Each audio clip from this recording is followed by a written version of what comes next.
Welcome to Stays Crunchy and Milk. If you have any questions or comments, we have multiple ways we can be reached. Around? That is one of the ways. Twitter is, of course, the best way for those of you that need instant gratification in this millennial-based world. And of course, the show's Twitter feed is at Skimpod. That's SKIMPOD.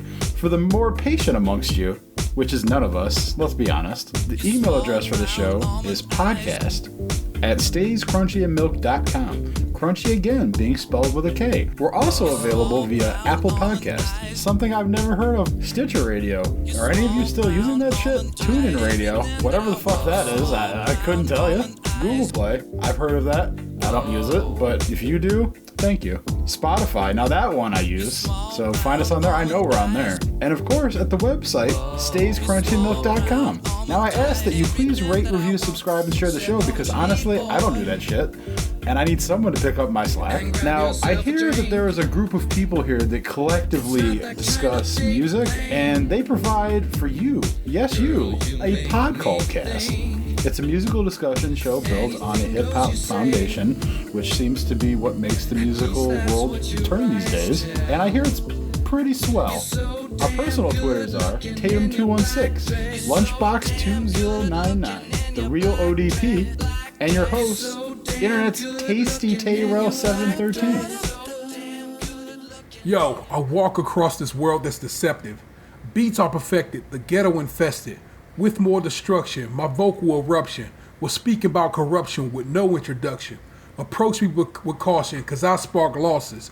Militant the rap arson, marching, leave niggas stuck like I'm starching, departing. Hollywood samples are jokes just like Martin.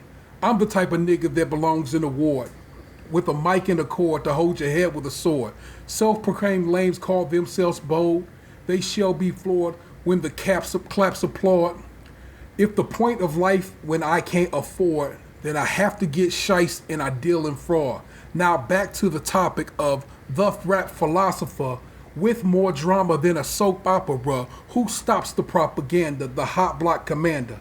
Putting a heart to all your back talking slander. Warn every challenger about the silencer. Muzzle in your mouth for the days that's on the calendar. Step into the realm you're bound to get caught. And from this worldly life you'll soon depart. Those are the words of one Malik B. Depart too soon. Who was the founder of The Roots, and which, if you've been a long time listener to this show, you know is with hands down my favorite band, which means I have known about Malik B his entire career, from stem to stern, and to hear that this man had passed away at 47 rocked me in a way that I guess has been a while since that has happened. But Black Thought wrote what I'm going to call, I'm going to say to you is I thought was a very touching eulogy, if you will, on Instagram, and I want to read that to you. And again, this is from Black Thought's Instagram, and it goes like this: We made a name and carved a lane together where there was none. We resurrected a city from the ashes, put it on our backs, and called it Illadelph. In friendly competition with you from day one, I always felt as if I possessed only a mere fraction of your true gift and potential. Your steel sharpened my steel, as I watch you create cadences from the ether and set them free into the universe to become poetic law. Make the English language your bitch. I always wanted to change you, to somehow sophisticate your outlook and make you see that there were far more options than the streets. Only to realize that you and the streets were one. And there's no way to separate a man from his true self. My beloved brother and militant, I can only hope to have made you as proud as you made me. The world just lost a real one. May Allah pardon you, forgive your sins, and grant you the highest level of paradise. And I thought that was beautiful. And then I woke up and I was working today, and out of nowhere, I got the news that Herman Cain died. And y'all know we talked about Black Walnut on the show just a couple of weeks back when he said he had contracted the coronavirus. And Herman Cain indeed passed away today from complications of the coronavirus.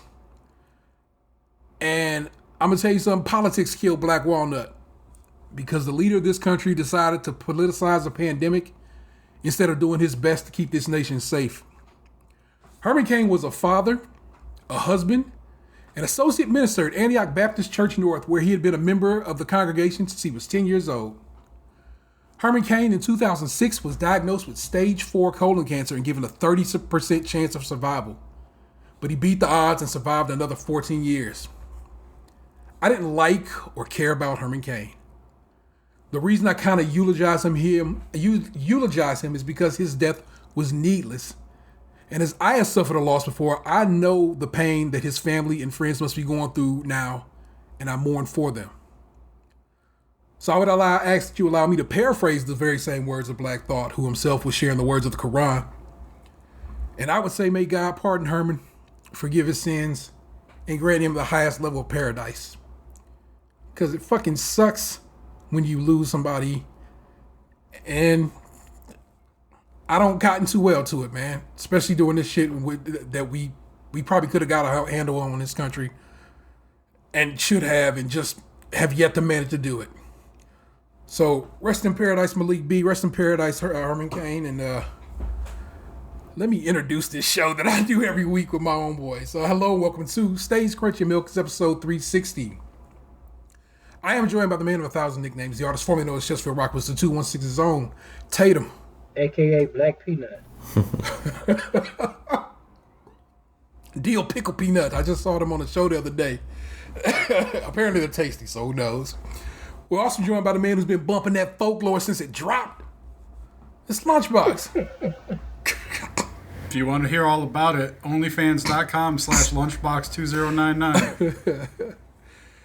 Might see a nipple. But yo, we don't do this without, I guess we couldn't do it without the last of the Golden Coquis, the suburban Puerto Rican. It's the real ODP, my own boy Gabe. I suggest to you that you get someone to love you as much as the RZA loves talking about sperm.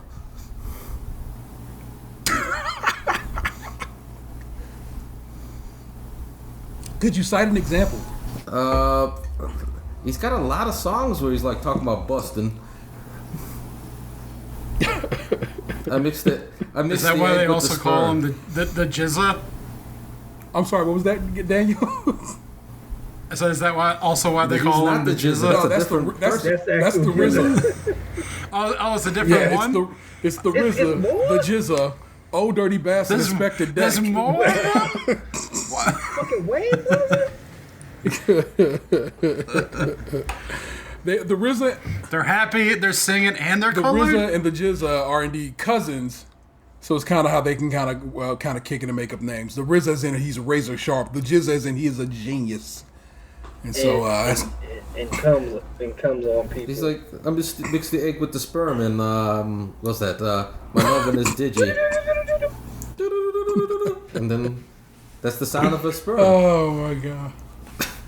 Now you'll never hear that sound again. Speaking of coronavirus, a church in Alabama decided that they was going to have a multi-day revival. And indeed, the entire church now has the coronavirus. Entire church? Or at least 40 people infected. And I don't know how many people attend this particular church, but it seems to be that the entirety of the church that did attend that revival has indeed been infected with coronavirus. I don't know if you've heard this before or not, but God is great and He doesn't make mistakes. Nobody's been hospitalized yet, so they seem to all have just that there are some people. There are some. Wait a minute. Only 2 cases were serious, but as of Sunday, no one has been hospitalized. Though many have reported having fevers, headaches, and respiratory issues. He said some social distancing was in place during the service, which was held multiple times a day. And most members skipped the events out of concern for the virus, but those that attended sat with their families. Masks were not required. And people were shaking hands and dapping up and showing love, and now 40 people have coronavirus at this from this church in Alabama. This is the the Warrior Creek Missionary Baptist Church That's a cool ass name. That is a pretty good in name. Marshall County. Yeah, I was I would have went too. Damn. I was that's the good making of like a sports movie. The Warrior Creek Baptist missionary style basketball team down on their luck. Why did everybody win? Coach with a They don't drinking fucking problem. give up. They're warriors. so I was like, I'm not gonna lie to you, I was very, very, very, very concerned that this was a black church, and was very, very, very relieved to find out it was not. See, Revival doesn't make it. That is Especially- not a black church name. down south and evangelical in general, that revival shit go down with the white folk too. I think the word warrior is what tipped the scales to not black. Not only that, no, because if it was like a prayer warrior church, yes. But almost every black church is like, it's a religious first name. Like, it's like, Jebediah second. I mean, like that church name sounded like it was like one word away from like people complaining about it not being an appropriate name for a sports team. Like, it's usually a name and then a number and then Baptist. So, What, like John 3:16 Baptist or something like that? No, but it will be Second John Baptist yeah. Ah. It'll be like down on 125th in a Wilshire. Wow. Yeah. MLK. I always, like, as a kid, I always wondered if it was like, if you have a son and he's like junior, then the other one's the second, the third is like, I always wonder, was like, is that what the Second John Baptist Church is? Like, they're the son of the First John Baptist Church and shit? Oh my goodness. No, they just ran out of they just had to keep on changing the LLC. Gotta get them tax write-offs, baby. I'm thinking about starting a church just for that. The Church of D's. Oh my goodness. Let's see. Well, I mean, I don't know what are people gonna need to stop taking this shit lightly and start taking it seriously. I mean, I can't. Going back to Black Walnut. I was never a fan of Black Walnut's politics. But he died unnecessarily and needlessly, and it's hard not to be a little annoyed by that shit. Like, not like. I think it depends though on the person. Like, didn't he go out doing what he believed in, not wearing masks and attending rallies? Less, people. What's a good way to put this? There's no nice way. There's no nice way to put it. Dumb people will listen to him and do dumb things and also not wear masks and get sick. Had the leader of his party and the leader of this nation, I gotta call it what it is, not made this some bullshit and said, "Yo, just saying making, still making, still making this bullshit," then Herman Cain wouldn't because what it is you once you both sides of the mask situation and made it like that's them and that's us and we don't wear masks.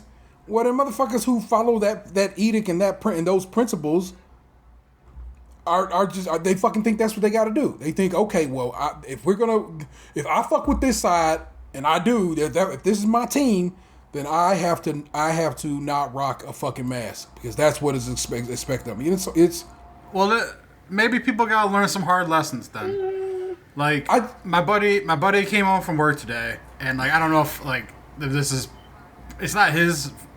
So he tells me today that one of his buddies is upset because his dad died from COVID, and he's pretty positive that he's the reason his dad got it because his parents were being cautious and not going out and yada yada yada.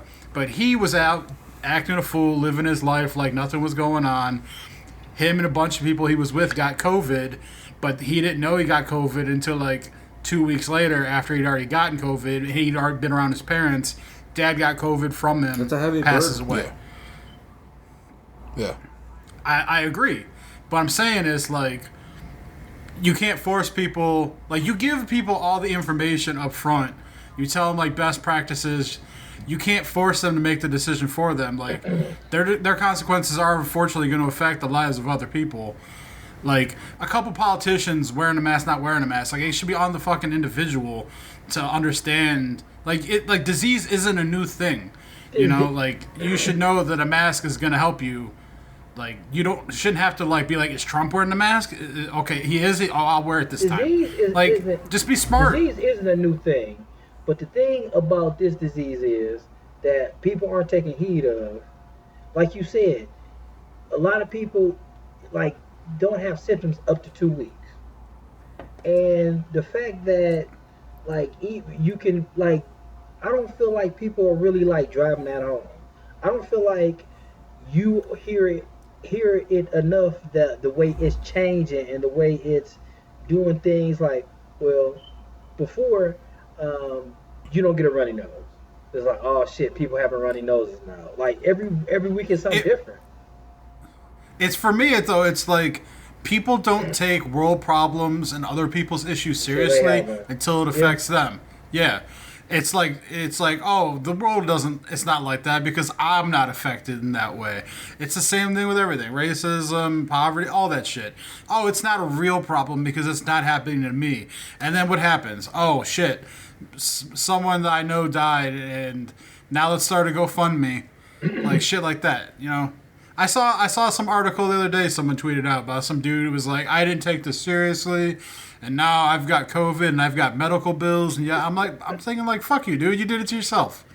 You wanted to wild out and act a fool and claim conspiracy for 2 months, and now shit got real for you, and you're looking for charity. Fuck you. Well, two things. I remember me and T was joking around about one of our coworkers and how she was coming to a diversity meeting, but clearly still saying racist shit in the meeting. I was like, T likes to look at the brighter side of things. So do I. It was like, maybe she got a little black grandbaby now. I mean, I know that's not really funny, but it's like, until it gets into your backyard, people don't care. And what's the dude who used to be on See You in 2 and 2 on the what's that name of that show? The Gaten Gang, right? Love Connection. Okay, yeah, your boy Chuck Woolery. Yeah, Chuck Woolery. Oh, I didn't even know Chuck Woolery was still alive until I saw people going in on him on Twitter the other day. Yeah, so he was an anti-COVID person saying it was all made up by the Democrats and stuff. Then his son has it. And he apologized, and people just lit into him, and now he deleted his Twitter. Oh, that's what happened to him. I got suspended. I just don't understand. Oh. I just don't get the whole, like, what is there to gain from people, like, making it up? The whole world just made it up. It's all one giant worldwide conspiracy, and you just so happen to not be one of the ones in on it. Like, come on now, dog. Like I said, it is this let's make politics team sports things by constantly making it us versus them in everything, in every aspect. It means that if it truly is us versus them, because that's what many people seem to believe, then immediately they have to choose the side that is whatever the opposite of. If Democrats are saying this is some bullshit and whatever, Republicans will be rocking masks harder than they ever than anybody would. But because they feel like they've been sold something, a bill of goods, or it's fake, or it's meant to be a play to enforce, I don't know what the fuck. Then they feel like, fine. Then if they rocking masks, I'm not rocking masks. That's why I'm like, it's like, yeah, I know you're like, that's fuck them. They just being idiots. But it's also like, I don't know, man. Babies and fools, but is who you're supposed to forgive. And these people are clearly foolish. And so I kind of just like, man, I don't wish this upon anybody, man. I don't want people dying, man. I'm not saying that I'm wishing it on anybody. I'm just saying that, like, people are going to be stupid, and sometimes you got to learn a hard lesson. I'm not saying that, like, it was like when my buddy told me the story earlier. I'm like, I'm not happy, and I know it's sad that person's father passed away. I'm just saying that, like, maybe, and like, it's going to be hard for that dude to live with the fact that, like, with the possibility that if he didn't do the shit that he did, maybe, and no one knows, like, maybe his dad got it from someplace else. It's all possibilities. But, like, to have to live with that shit, was going out for, like, those extra lunches or dinners or wherever the fuck you were doing worth it? You know, you couldn't wait a couple months. Yeah.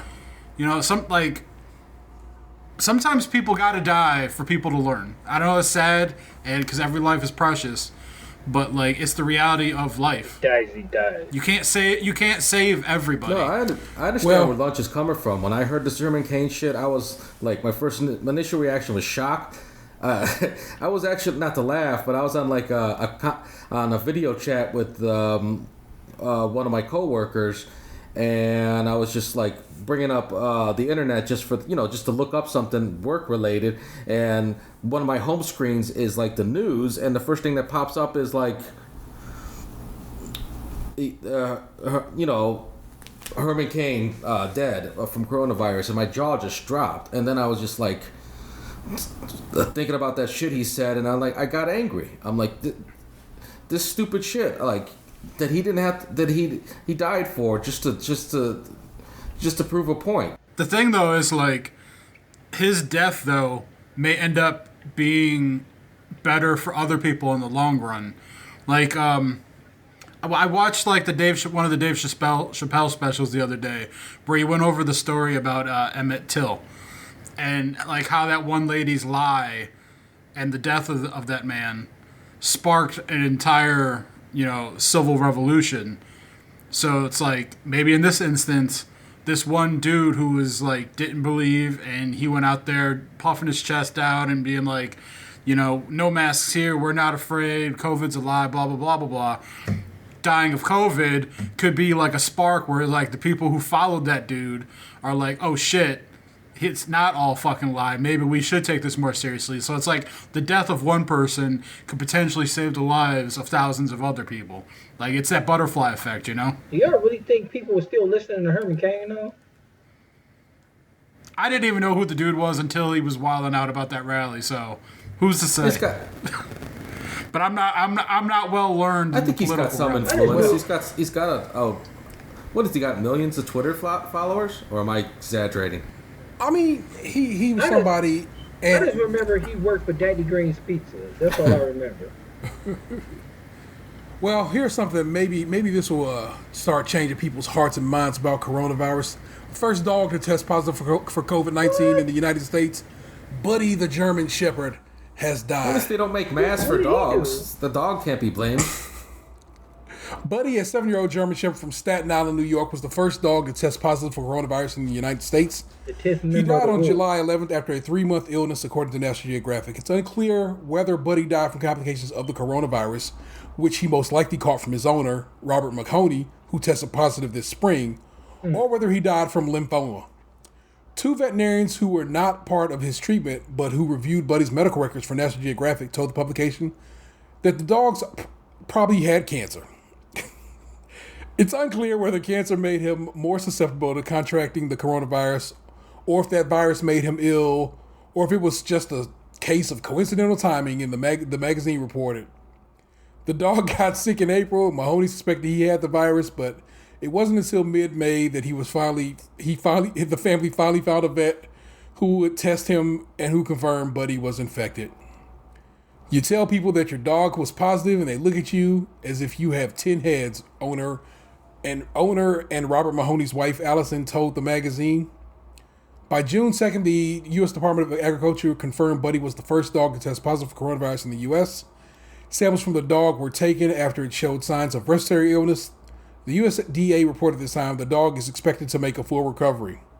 But that didn't happen. Buddy's health continued to deteriorate, and by July 11th, Allison Mahoney told National Geographic she found Buddy throwing up clotted blood. Oh, shit. It looked like it was his insides coming out. He had it all over. It was coming from his nose and mouth. We knew there was nothing that could be done for him there. What are you going to do for a dog with this? Well, he had the will to live. He didn't want to go, she said. The Mahonies decided the time had arrived to euthanize their beloved dog. Fewer than 25 dogs and cats are confirmed to be infected with coronavirus in the U.S., according to the USDA. There is no mandatory testing requirement for animals living in homes with COVID-19, positive people, so it's unknown how many pets in the U.S. may be infected and whether those underlying health conditions similar to humans may be at higher risk. The second dog to test positive in the U.S. in Georgia and the sixth dog in South Carolina have both died, for example, and their deaths were attributed to other conditions, National Geographic reported. The U.S. Centers for Disease Control and Prevention does offer guidance for caring for a pet with COVID-19, but it doesn't include information about testing or information collection for veterinarians, as there's still no solid data on how the virus affects pets. The Mahoney family is heartbroken by the loss of Buddy, National Geographic reported, and frustrated by the struggle to get canine diagnosed and cared for. Buddy was the love of our lives. He brought joy to everybody. I can't wrap my head around it, Allison Mahoney said. That is from CNN.com by Shelby Lynn Erdman. Just want to make sure we give some credit so that report was written. I can't believe that Buddy was on Twitter like 3 weeks prior talking about they ain't wearing masks at the dog park.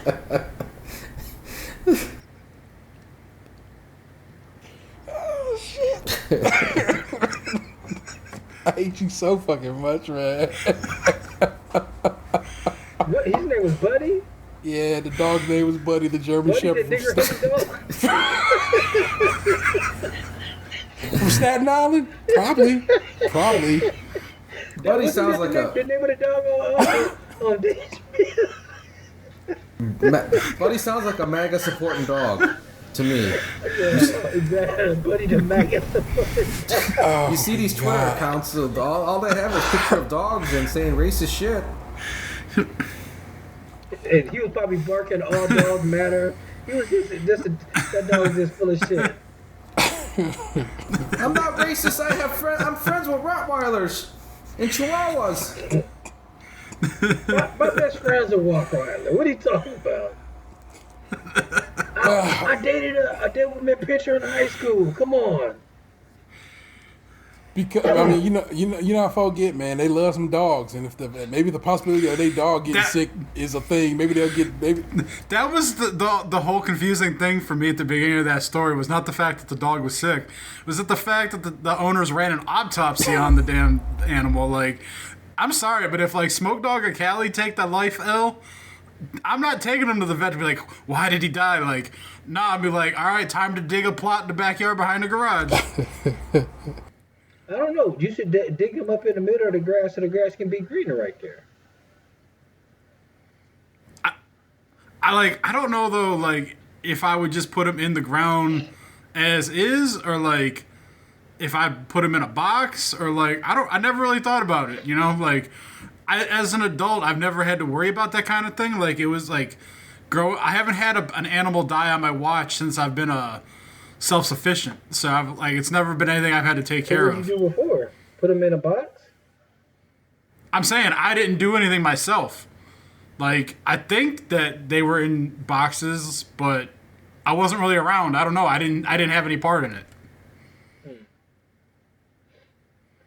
I guess it's like it's something I don't want to have to think about until I have to think about it. But like, I don't know. Maybe I should look into it. Kind of like when you pick out your funeral plot and you're like your coffin and everything. You know, like bring Callie up here by the monitor and be like, you like this one or this one? You want the Nike box or you want these Stacey Adams? Or these Amazon boxes. You could build like a boat and send her off in a Viking, like a Viking. If I put Smokey into an Amazon box and buried him, it'd be like life into death. Every time I get an Amazon package, that motherfucker's in the box. Like, I'm gonna be over here, Dad. I'm gonna holler at you, man. Oh my God! One more news story that had your boy just like these motherfuckers, man. Los Angeles Dodgers reliever Joe Kelly was handed an 8-game suspension by Major League Baseball for his role in the bench clearing incident that occurred at Minute Maid Park in Houston on Tuesday night. Dodgers manager Dave Roberts was issued a 1-game suspension, and Houston Astros manager Dusty Baker was fined an undisclosed amount, Major League Baseball announced Wednesday.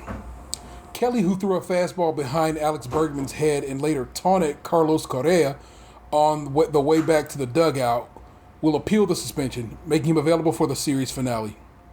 Roberts will serve his suspension immediately, prompting bench coach Bob Guerin to be Wednesday's interim manager. Under the 60-game format, an 8-game suspension accounts for more than 13% of the schedule. Major League Baseball referenced a previous suspension for intentional throwing in deciphering? I don't like that turn of phrase. Punishment for Kelly, who was docked 6 games for plunking and the fighting with Tyler Austin of the New York Yankees in April 2018. Kelly was with the Red Sox at that time. Kelly denied intent after the Dodgers 5-2 win, saying, "My accuracy isn't the best," after his 3-0, 96-mile-per-hour fastball sailed behind Bergman. Kelly threw 4 high pitches to Astros first baseman Yuli Gurriel, and later brushed back Correa with a couple of inside curveballs. After striking out Correa, Kelly made a pouty face at the Astros shortstop as he walked off the field. Baker claimed Kelly also yelled, "Nice swing, bitch." Speaking Wednesday, Astros starter Lance McCullers Jr. said he had no doubt about Kelly's intent. Joe Kelly threw a ball behind Bregman's head on a 3-0 on purpose. Not only did he take it upon himself to send a message, but he wasn't even a part of the team during that 2017 season. We knew coming to this game that he likes to go off script. It is what it is. It was done unprofessionally. What he did after he punched out Correa was unprofessional. Running into the dugout was unprofessional. So it is what it is. We're here to play baseball. We just want to win. That's it.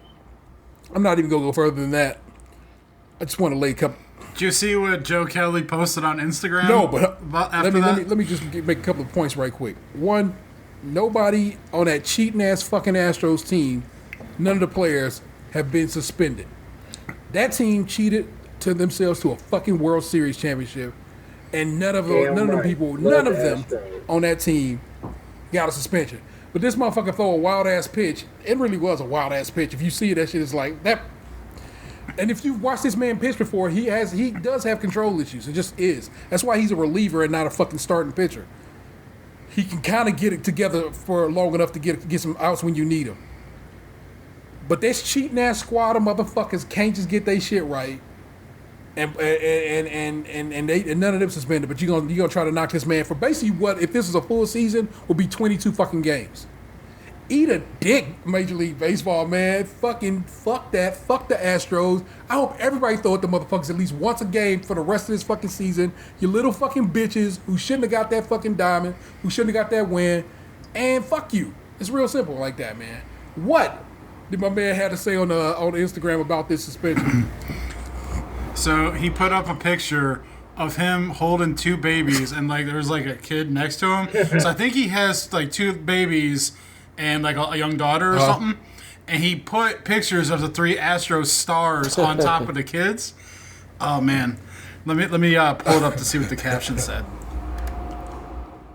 Man, baseball is a sport of cheating, and it seems like they always look the other way. Oh shit! Did his profile get taken down? Probably so. Oh man, I was just on that bitch yesterday. I would like to say the Astros is my 3rd favorite team. 1, 2, baseball. That's boring. 3, like, you know, it's pretty. I think it is pretty baller that like you could be like 17 and like put on a team, and you know, sit that bitch out and eat sunflower seeds. Oh man, supposedly the Instagram account was a fraud. It doesn't belong there. That would have been hilarious. Well, it had several thousand followers when I saw it, so I assumed that it was real. Yeah. Especially because people were talking about it on Twitter. So apparently it was fake. It was, however, hilarious. That hilarity was real. but hey man, that's all I've brought to this show today. You watched any more Dicktown, Ant? I need to get caught up on it. I did not. I didn't like the first episode. Oh, I did enjoy that first one, so I kind of wanted to go back and watch these other ones, but just life. So Yeah, I've been what I've been watching is this show called Kingdom on Netflix. Okay. So I listen to WTF a lot, and This one guy was on there. Let me get his name so I can stop being stupid. Nick Jonas? Cut it out. Nah, fuck Nick Jonas. Oh, is this the boxing show? It's like an MMA show. What was that one show we used to watch on Cinemax? Where they it was on Cinemax. Banshee? Yeah, it reminded me of Banshee. Cause first before we talk about Kingdom. Oh man, if you got I never finished Banshee either.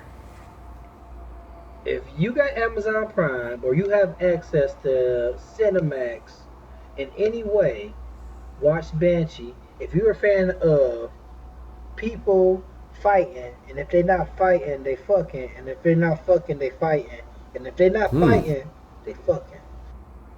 That's pretty much the formula. Sounds like a hell of a formula. How do you beat that? It's an incredible. You can't. And the fights were like cinematic, you know. The dude who was the lead star of the show, which I'm gonna sound stupid again because I don't know his name. He kicked so much ass in those shows that he was like, when they did the 4th and final season, he was like, I can't do this no more. Like I get hurt all the time. Please let me not fight this last season. That's how much ass he kicked. He got his ass whooped like every episode, and it was always in the most gruesome looking way. The amount of choreography that goes into these fights are fucking incredible. Like, second to none. Maybe second coming to this show called Kingdom that I started watching. So, this guy named Paul Walter Hauser, he was on WTF, and he was talking about he was on there because he was talking about the Richard Jewell movie that he was in, where he's playing Richard Jewell, and he was in the AITA movie. He was in he's just been on a tear lately. Like, he was in the Cobra Kai show, but he was like one of his big, quote unquote, big breaks was this Kingdom show that you probably would never get to see because first it was a direct TV show, then it was an AT&T show, and unless you had those two platforms, you weren't able to watch the show at all. So now it's on Netflix, and it's pretty good. Like, they're fighting a lot, random boot for no reason. What else could you ask for on the show? Oh, blood and punching in the face. The choreography is pretty good in this show. All right, it's got some show recommendations, people.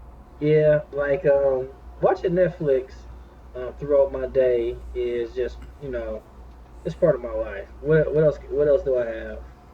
Oh, T just got a reply on Twitter to the show. Oh. We'll read that later. That's a delight. Well, now I gotta look at that. I mean, I'm literally gonna read it out loud to you. You just give it a little bit. It'll be there in your ears here shortly. All right. Let's wait. Oh my goodness, what's been just popping in general with y'all, man? Like, I realized I'm saying so my life as of late has been at home or at Lowe's, and that's just what it's been. And as I continue to develop or gather everything I need to do to get my office situation tight, I truly believe I am at the point where I actually will start throwing paint on the walls tomorrow. And I'm very excited about that. I'm off until next Thursday. I'm actually off for like about a week, and so I'm actually I get to put in some focus here and put in some work. But that's been it. It's been I've been at home or I've been at Lowe's. Oh, and Xander had his behind the wheel driving school this week, so I was dropping him off over there by Dan's house. So he could go do that because that's where the driving school was located, or at least the driving school that had a schedule with behind the wheels training available because the one closer to us did not have any open schedules until I don't know, like September or some shit. But today was his last day there. He did well. He has concluded his driving education, and the next step is once he receives his certification from them in the mail, he can go apply to try to get his license. So that'll be fun. I actually got an envelope from the DMV today for the renewal for my sticker. I think I might actually just mail it in this year. Although it seems like the price went up. Same thing, but also I got 2 cars, so I got 2 stickers, 2 sticker envelopes as you said. Actually, fuck that. I might just take a ride up there because they want to charge me $5.42 to mail it in and for the postage fee. Like, why are you charging me for postage? I'm mailing it to you. You didn't send me a stamp with this bitch. So, as I have, I'm about to say, as I have been at basically by the DMV every day this week, because the driving school was right there next to it. God no, just mail it in. No, I don't go to the busy one by the house. I go to the one that no one ever goes to by the Save-A-Lot by the bowling alley. Okay. Even if you do that, you look this up. Find the app first, because what you can do is register on the app, and then like you can get your like they'll hold your place in line, and then like when you get there, they say you there, and like they'll send you a text message, and you can come back. You can go back up there. Like, what's the earliest you can go get it? You can go tomorrow if you want to. Because my birthday is obviously not till the end of September. Yeah. So anytime between now and your birthday, you can go get it. Oh yeah, shit. Because like they open at 8:00, I could be there at 8. You'd like to think that'd be enough time. What you want to be there is at 7:30. Oh well, when I did it last year, I got there at 7:58, and there were 3 people ahead of me when I walked in. I had to wait for like 2 minutes, and then I got taken care of. Like I even had told my boss, I'm like, hey, I'm probably got to be late today. I got to go get this sticker, and then I ended up making it to work just fine. I remember that. I do remember that. I have to go and get my driver's license renewed. So same. That's me this year. Yep. So I figure I'll just mail off of the stickers this year, and then set the appointment for to go do my actually that's probably what's going to force my hand to get a haircut because I cannot be on my license. Make sure you bring all the forms of ID that you need to get the upgraded license because I got fucked on that last year, and now if I fly, I have to take my passport with me inside the country. So they want of course the license, they want a birth certificate. They want a bill that says, or something that says you live where you live, right? And in addition to that, I guess I will just bring my passport. That way I'll be covered on most ways. But the problem being, I don't get bills to the house. You know what I'm saying? All my bills are online. That's why I always have the sewer bill sent to my house. Because like I could easily do it like digitally, but I'm like, I need one for situations like this. I wonder. I also have a mortgage bill too, but I picked the sewer because it's a utility. I could bring that. I was hoping to lose some weight before. Well, I can print the bill out, but also I can't because I don't work at a printer place no more. Oh my goodness. Maybe I'll go ahead and pull the trigger on the printer tomorrow. They have them at the one I've been looking at that I can't seem to be able to get on Amazon, but they have it in stock at Costco at last check.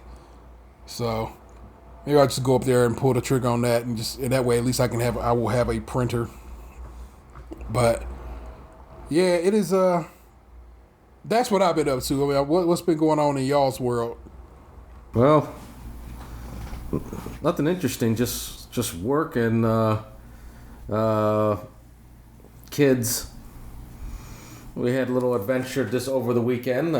Went to a place near Anthony's house called. Well, I shouldn't be putting that out there. Could you bleep that out? No. Is a wide body of. Yeah, it's on the same side of town. It's on the same side of town. It's Squire's Castle, nice little castle in the middle of a metro park, and The kids were just they loved it. It's this little rinky-dink little castle, and it's not much, but it's enough to impress the kids. And somebody was there. I don't want to assume because she's brown, but I feel like there was someone there getting their quinceañera pictures. Yeah, people get those all the time there, or they take wedding pictures there a lot. I can imagine. If you go to Instagram and just like go under the tag Squire's Castle, you'll see a whole lot of pictures. Every time I've ever been there in my life, somebody was taking wedding pictures in there. Yeah, it's pretty famous for that. And it used to be like an actual mansion or something. Did you read like the little plates inside of there? Yeah, it was supposed to be like a little a house for a caretaker. Or I can't remember. I should remember. Innkeeper. Dude. They can Google it. Yeah. If we gotta Google stuff, so can you, lazy listeners. I'm turning heel on y'all now. Fuck y'all. I guess. I'll go for it. It seemed like we had a dead silence. I wasn't trying to take over. I just didn't know what we were doing. Oh no! Not much else to tell. We took a little hike behind because it's a metro park, and we took a little hike behind there, and my kid got poison ivy on his face. I don't know. He just got too close to poison ivy. So, but how did that happen though? He just got his face too close to it. That's He's just walking through it. That's they say don't leave the path, and he left the path because he can't listen. It's like I said earlier in the show. Sometimes people gotta learn the hard way. I know, but just like you you hope that for some time with your face, motherfuckers would just take the easy way. God damn, it's just like, you know what you could do? Stay on the path, man. That's for all y'all out there, man. Sometimes the path is just the easier way. Don't take the hard lessons if you don't got to. Jesus Christ. Especially if that lesson requires death. I hate that it requires any kind of discomfort or pain or you know what I'm saying? It's like, damn. How about like I said, just wear your fucking mask. Stay on the path. Are you listening to people who out there who still eating Chipotle? Are you listening to that? Dan, when's the last time you ate Chipotle? Probably sometime last year. Okay. Wow. And that was the go-to for my man. Like, did you won something? Like you won like a caterer from them. It wasn't a one. It was it was their rewards. It's funny enough. I actually just told this to somebody the other day. They had the rewards program like what was it like 2 or 3 years ago, and it was like you had to eat Chipotle like so many times in a month, 3 straight months to get it, and I ended up. Damn. There were a couple times where like I forced myself to eat Chipotle, just because like I needed to get. I was like running out of days to get in for the month, you know. So it was like one point I ate Chipotle like 5 days in a row. But I had that free catering. I redeemed it. I had it for a WrestleMania party like 2 years ago. Yeah, man. They fell off, man. Like when my account got hacked and like the rep lady never like she emailed me and tried to call me once and then she emailed me. I emailed her back and then she just never replied or tried to call me again. So at that point, like I stopped trying to get my Chipotle account back, and I just stopped going to Chipotle. And then we had a national pandemic, and I didn't have to really make a decision on that anymore anyway. National pandemic, global pandemic. That's only if you believe in conspiracy theories, Gabe. Okay.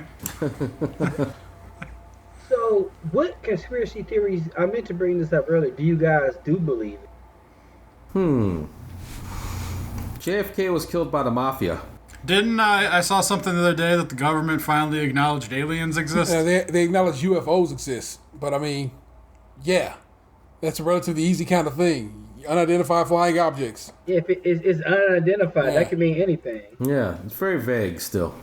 I just feel like in this entire universe, all the galaxies, everything, I find it very hard to believe that we'd be the only ones with like a conscience.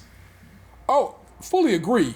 So I guess if that's a conspiracy, I fully agree with the notion that there are other beings in this galaxy, in this universe. Remember when they tore Dennis Kucinich apart for saying he saw a UFO? For having a hot wife? Yeah, they give him a hard time about that too. Like, oh, Dennis Kucinich, she's so much shorter than his young hot wife. Like, okay, that's not an insult, but how He looked like he could have been a Beatle. A Beatle? Yes. that's all he needs is a British accent. He's the other Beatle. His name is Dennis. Oh, goodness gracious. See the UFO. Sorry. I don't know why. Like, I've been watching so much stand-up comedy, but what you just said about like Dennis Kucinich and his wife made me think of a Bill Burr joke, where he's like talking about like Michelle Obama having a book tour, and he's like, "What's her book about? How to tell if a dick tastes presidential?" She's the most accomplished first lady of all time.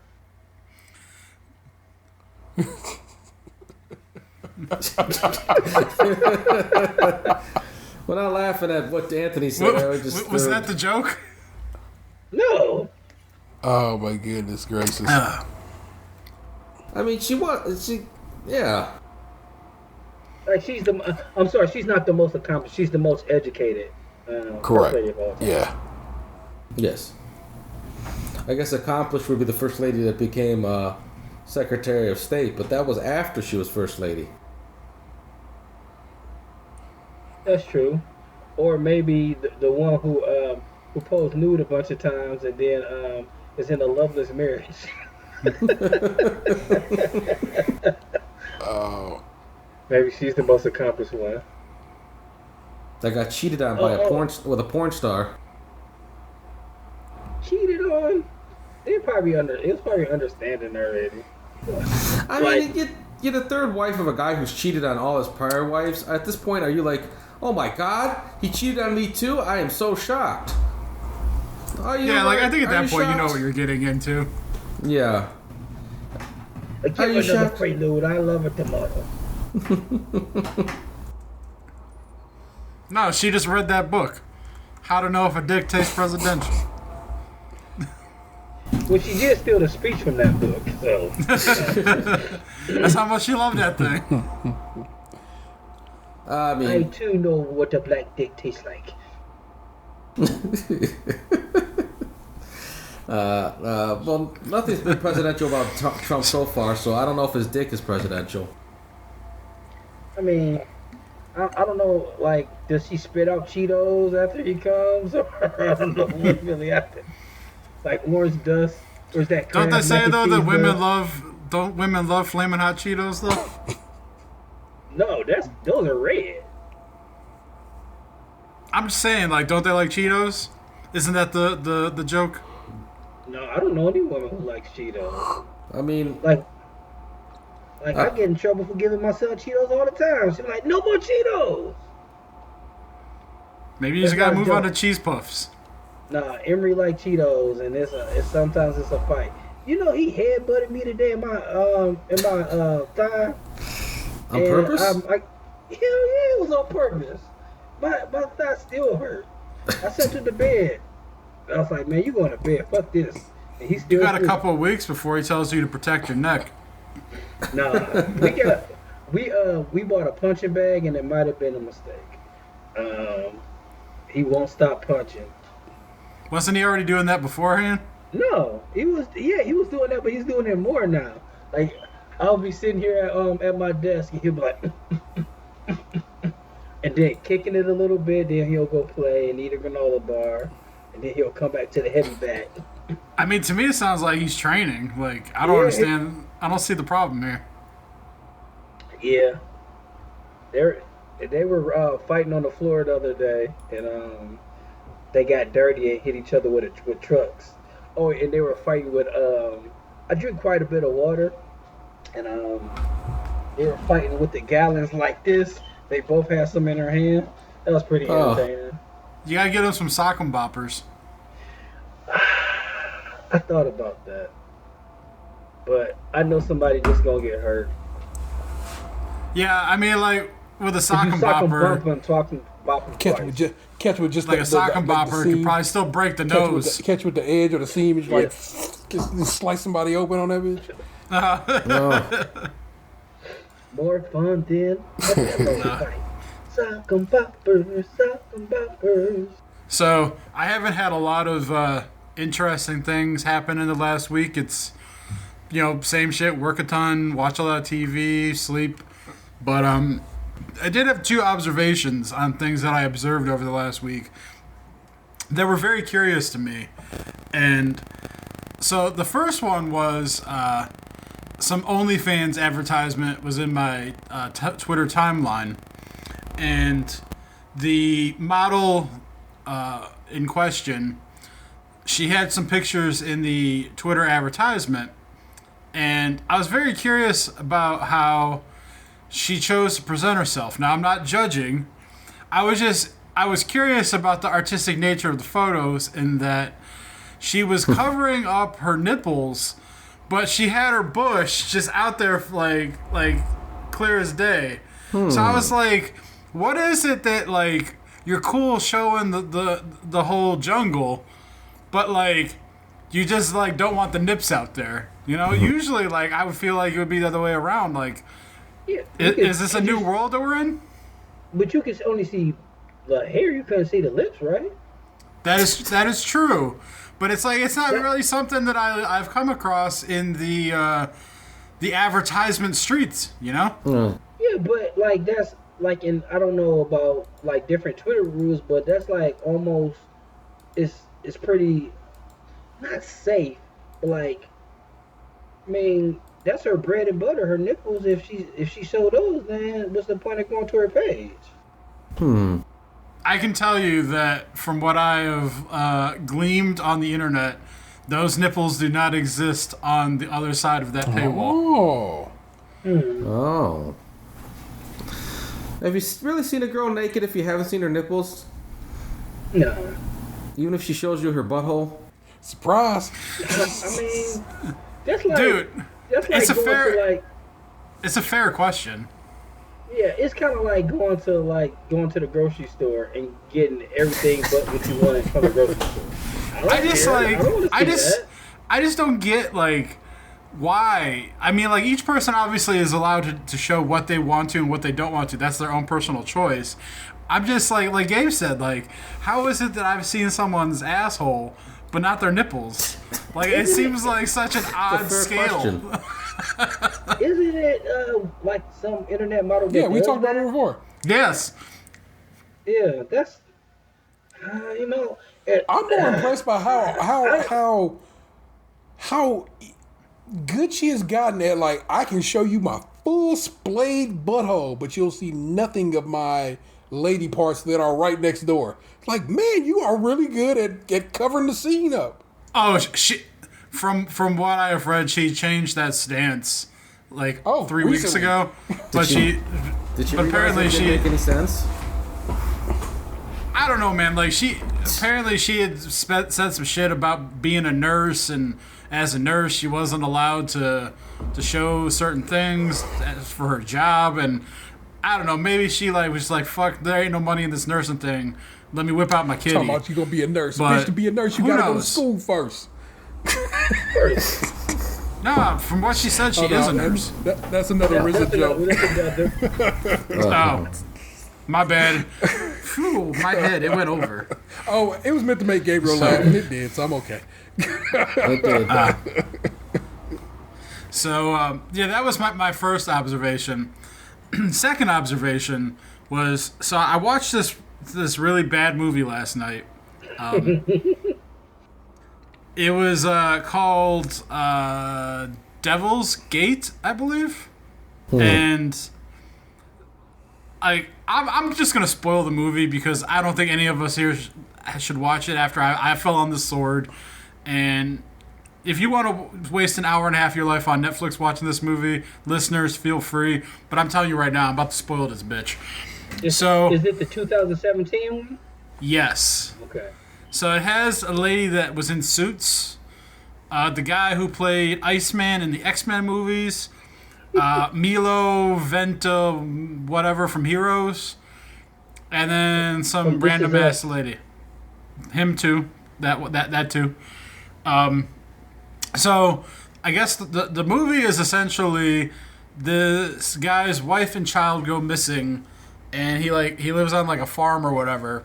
This FBI agent lady, she was like a person who would do missing persons cases for the FBI, and she found one girl and brought her back to her family, but then the girl told her that like she was ruining her life and she killed herself or something. So apparently she didn't want to be at home.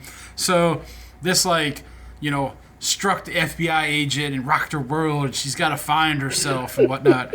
So she takes this case out in the middle of fucking nowhere, and so she's like partnered up with Iceman, who's just like a local cop or whatever, and they do a little investigating work, and they end up at the dude's, like his wife and child's farm, like, and she's like snooping around, and then they come across Milo Vintum whatever, and he's like being real like aggressive and telling them to leave and whatnot. So he has a shotgun on her, and then she disarms him and cuffs him, and then she's like going through the house, and she finds this like monster in a cage in the basement or whatever, and she comes out and she's not like shook about this at all. There's no like, oh my god, what is that? What's going on here? It's just like comes out all like stone faced, like I'm using my FBI training. Like, what's that you got there in the basement? And it's like this horrible like plot hole filled acting, yada yada yada. Fast forward, the wife magically shows back up in the middle of a field naked. Like a lightning bolt comes down and boom, she's there.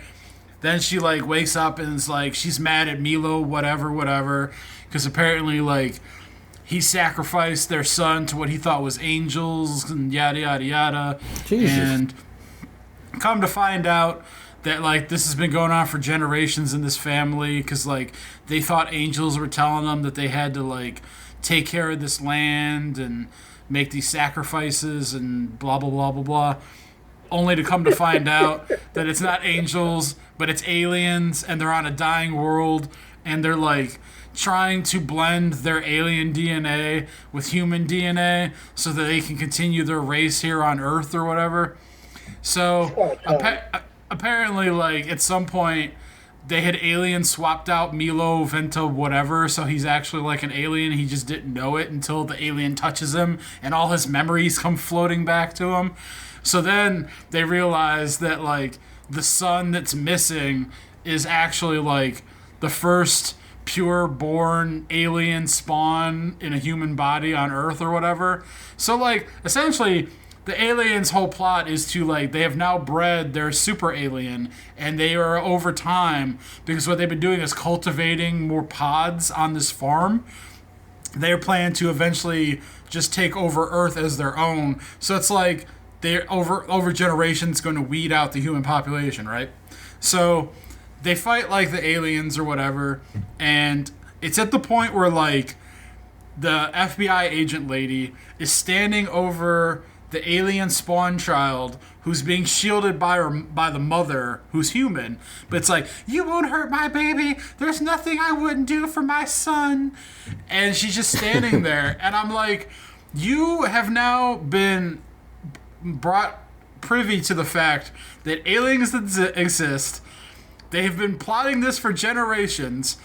The success of their plan is right in front of you.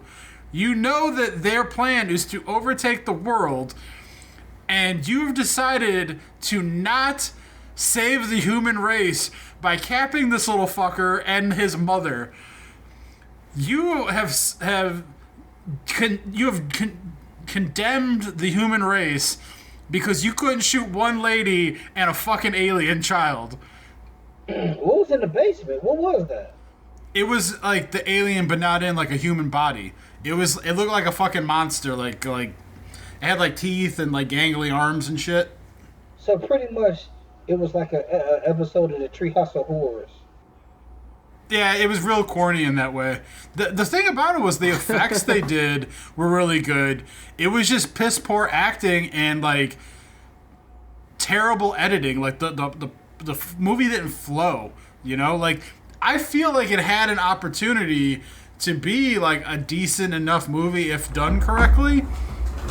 But like I feel like they just like half-assed the story and the actual acting. But it's just like I'm just like watching it and I'm like, why doesn't she just shoot him? And then it's like she gives out like a report or whatever, and then the sheriff's just like, yeah, you should probably just like forget any of this shit happened. So like they're like they thought that like the sheriff might be in on it, you know, like he might be like an alien bot host or whatever. But it's just like the sheriff's just like, yeah, you should just forget about this. And then she says some shit like, do you think they'll remember us in generations? And he's just like, huh? She's like, well, when the aliens take over like 16 generations from now, do you think any of us will still be around? And I'm thinking, like, is this supposed to be some sort of correlation between like the white man and Native Americans or something? Like, I like the whole ending is like you're not upset. You're just kind of like, oh well, you know, I fucked Earth, whatever. American football is about the boundlessness of a mother's love. I looked at it more of like the stupidity of one person. It's almost like if you could go back in time and kill baby Hitler, would you do it? He's baby Hitler. He hasn't baby Hitlered anybody yet, but you know he's baby Hitler. They always say like that theory, like would you go back in time and kill him? I'm like, I don't know if I would. Like, the thing about it is, it's like you know what happens after like that, but if you go back and change everything, you have no idea how that butterfly affects anything else in history. That's true. Did you finish that Stephen King book, Gabe? The November 23, 67. Yeah, whatever the year of that infamous date in history that we also 1922. remember. Yeah, no. 1922 was a movie. 11. Yeah, that's why I brought it up, because I saw it in the menu last night, and I thought about watching it, but I didn't pull the trigger. Yeah, I did finish that book. Yeah, well, this book, it's not different. Is 1922 worth watching? No. Okay, because it didn't have like stellar reviews on the thing. That's why I didn't play it. No. The only Stephen King movie that was good is like none of them. I don't think there's ever been like a good like remake from one of his books. I watched Dr. Sleep the other day. Shawshank Redemption. I watched Dr. Sleep the other day, and I thought it was pretty good. Okay. I want to see Dr. Sleep. That's on my list of shit I want to watch. I watched Gerald's Game like a week and a half ago, and like I had read the book, and like the movie really kind of downplayed the importance of the weird guy for me, but like it made better sense of the psychosis in her own mind in a way. So like it wasn't a great movie by any stretch, but neither was the book. Yeah. Okay, so I do agree with you guys that like Shawshank and Stand By Me are pretty good, but those are more like his two kind of, those are novellas. Or it like was good too. The movie? Yeah, did you see the new ones? Yeah. You didn't like them? No. Like, it's just impossible. Okay, so what I was saying was the novellas are all short. And, like, his books are sprawling books. They're all, like when I listen to them or read them, it's like 20 hours or 30 hours. The book me and Gabe was talking about was literally hundreds, like 100 hours. Yeah, it's why all his movies are like broken up into multiple parts. Like when they would run the shit on ABC, it was like Tommy Knockers, Day 17. Yeah, I mean that's why I've always thought, like, you know, his books would be better suited for like a mini series or something like that. But then they did that with that HBO series and they fucked it up and it's not good. I thought it was good until the end. You know what? I have to start doing something I've said, like with the Walking Dead. It's two separate entities. I gotta stop thinking about like romanticizing what I read and like blending it in to this, this movie. Well, or see, the thing was book, and like, I never read the book. What was the name of the HBO show? Like The Outsider or Yeah. something like that. I That's the never name of read the the book, book. Okay. I never read that book, but I watched that show. Actually, I watched that when quarantine started. And that show, I felt like it kept my attention very well up until that last episode. That last episode, I was like, it felt, the ending felt kind of rushed and anticlimactic and idiotic in a way. The book. Have you ever seen From Dusk Till Dawn before? Yes. So it's pretty much kind of like that. Like you don't know it's a scary movie at first or a scary book at 1st. Mm-hmm. It's kind of like the slow burn of it. Yeah, you start out the first couple episodes just thinking it's like just a normal like murder show. Yeah, and But that's what I thought was exciting about it. Like, you get hooked in and you're like, oh shit, what did he do? How did this all happen? And you get like a couple episodes in, you're like, oh shit, there's like way more going on here than we realized. And it's like, it's in a cool, interesting way. But then like once all the cards are on the table, it's almost like he rushes to the end. Like it's like we got to get it in right now. All right, the big reveal an episode and a half later, it's over. Well, over. yeah, it's I don't know, it's not the best. But in this age of being able to binge watch, I just feel like they could do better. But I'm just one man. I'm not saying that like I think any of this stuff's perfect. Like some of the shit's hella corny. Like don't get me wrong. Like the Langoliers, super cheesy. Oh man, I remember that. Like Pet Sematary. I remember like watching Pet Sematary and like it's just like all right. Like I think Pet Sematary has a good premise, and I think like of all the ones that like could be a good horror movie, like that one's pretty well done. The original anyway. Like I watched the remake and it was just kind of meh. Sometimes dead is better. The original It movie like scared me when I was a kid, and I always felt like it was pretty entertaining. As I never read the It book, but I felt from what I understand from the book, the two new movies kind of went with the book more than the original movie did. Except for the whole kids banging in the sewer part. Yeah, the orgy thing. Yeah. Yeah, but I mean, like, without that. Yeah, like how are you really gonna get that one by for a mainstream audience? Well, the way Dr. Sleep went out, so- Dr. Sleep was almost immediately greenlit to become a movie. Greenlit. So it's kind of written. It was more written to kind of. So the way Dr. Sleep, the book and movie were written, is so they could kind of pull the story from the book of The Shining and Dr. Sleep in more than the original Shining movie did, but still be a direct sequel to the Shining movie. And so, is it a sequel or a prequel? Okay, because I was told prequel because I haven't seen it yet. Yeah. I heard it's good, but I want to see it. Like, I think it's on HBO, right? Vanessa watched it the other day, and I'm sitting here like, God damn it, now I'm watching this fucking movie. So, I still have to activate my HBO trial, so maybe I'll do that here soon and like watch it this weekend or something. I really did enjoy it, and it was fun seeing, because I don't know The Shining well, but I do know The Shining, and it was kind of cool seeing what they put in together to bring those two together. Yeah, it's funny you say that because I don't think I've ever sat down and watched The Shining from beginning to end. I've seen bits and pieces on TV, and obviously, like I know the clips and the memes and stuff.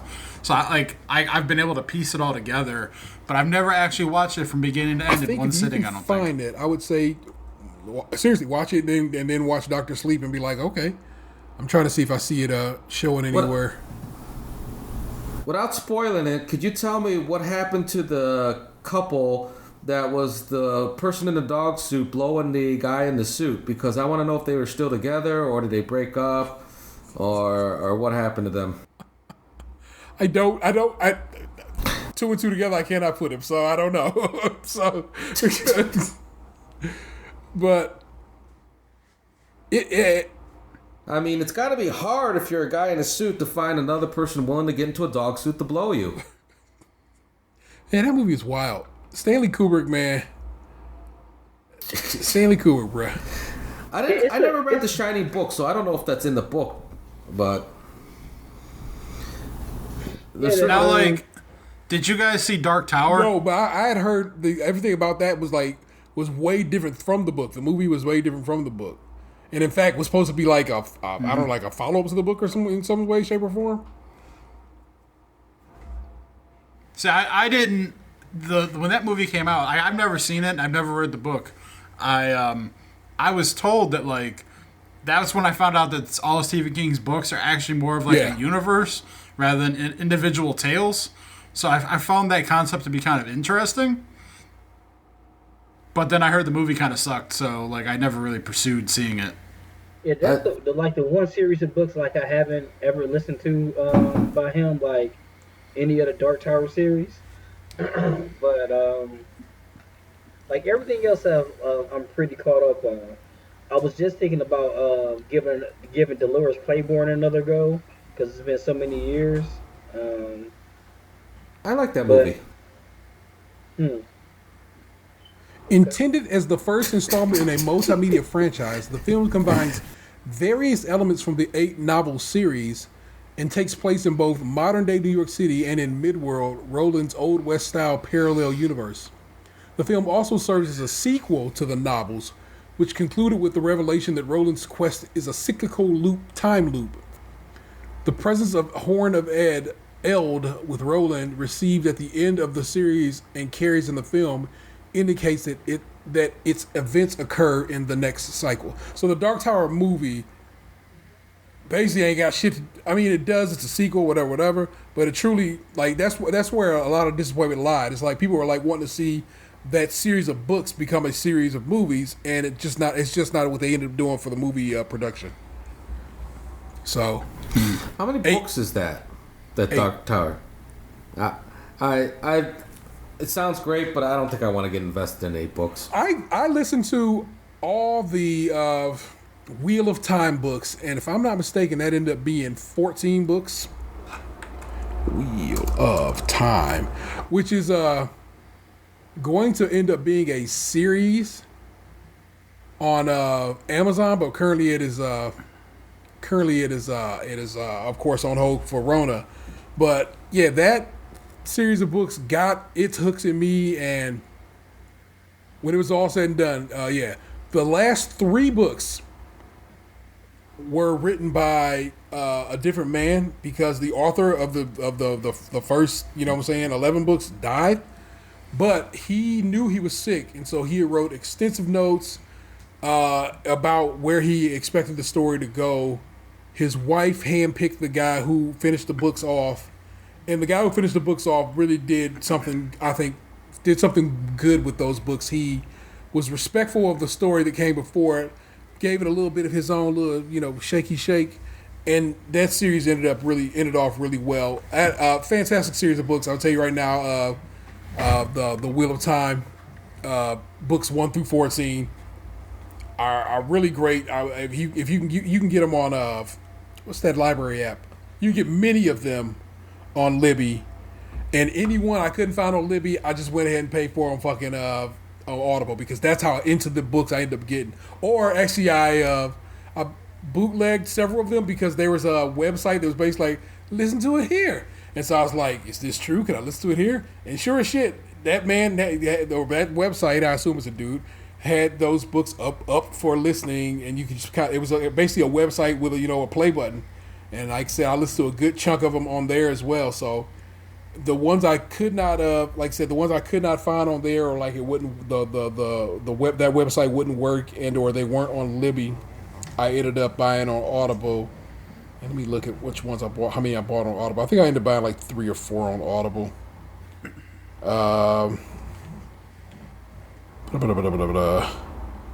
Great Hunt. Maybe it was only just like a couple.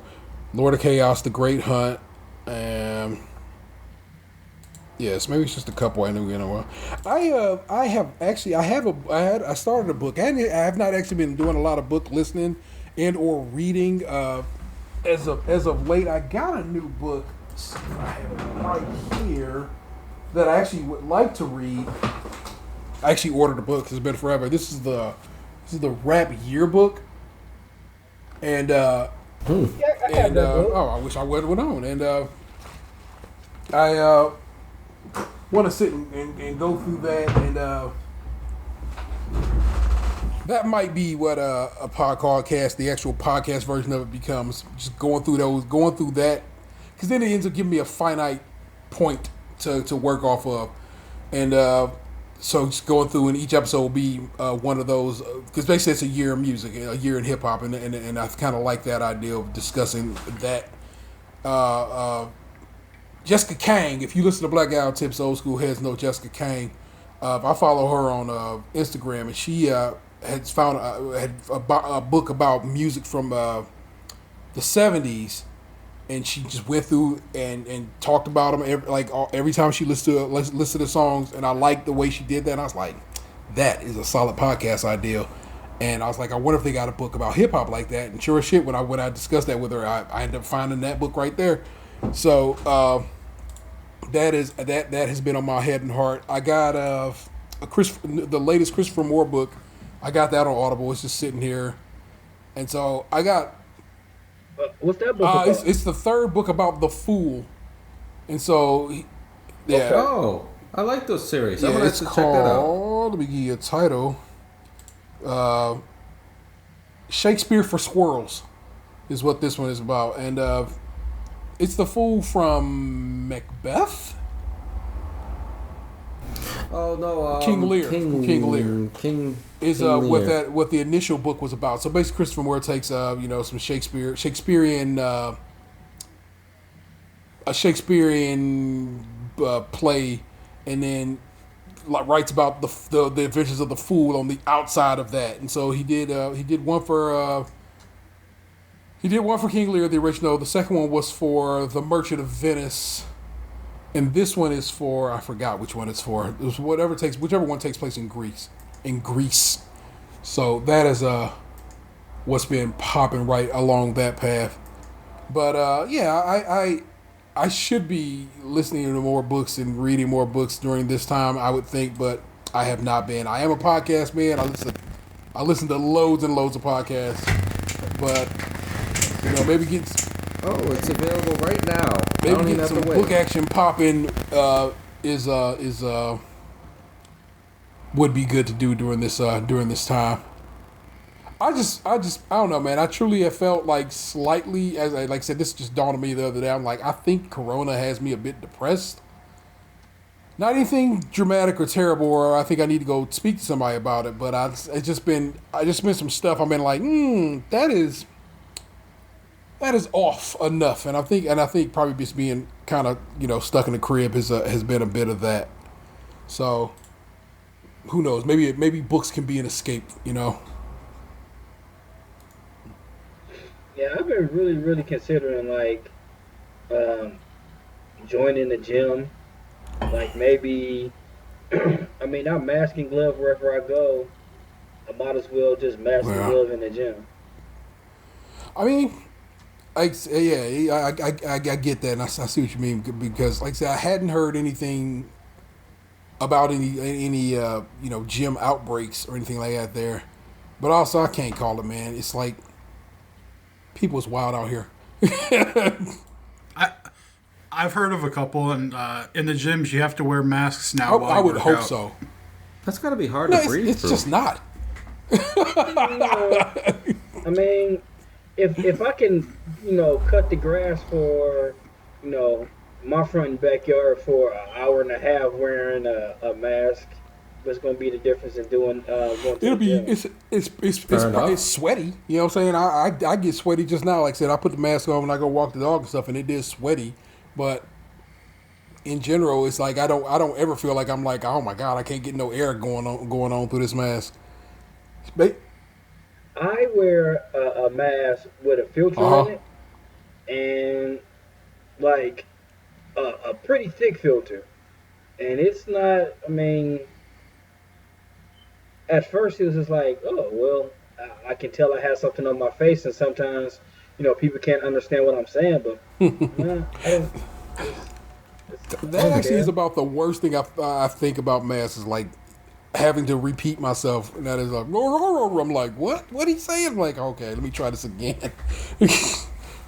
Yeah, because like when I gotta go pick up my prescription, it's like, okay, can I have your date of birth? I mean, I'm pretty comfortable wearing a mask, like especially like before everything went down, when I was cutting the grass or doing stuff around the house, that you gotta empty the vacuum cleaner canister, or like I said, like being outside in general, like working in the yard, I had a mask on because I'm allergic to grass, and like I don't know, it's just not a big deal.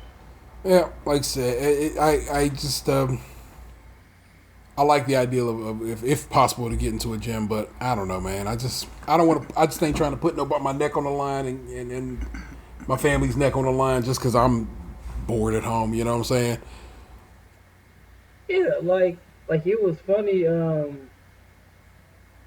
Like we can't really buy a bike right now. I know Lunch was saying before, like how hard it is to find like workout equipment, but bikes are another one of those commodities. Is like if you don't have one now, you probably ain't gonna get one for a while.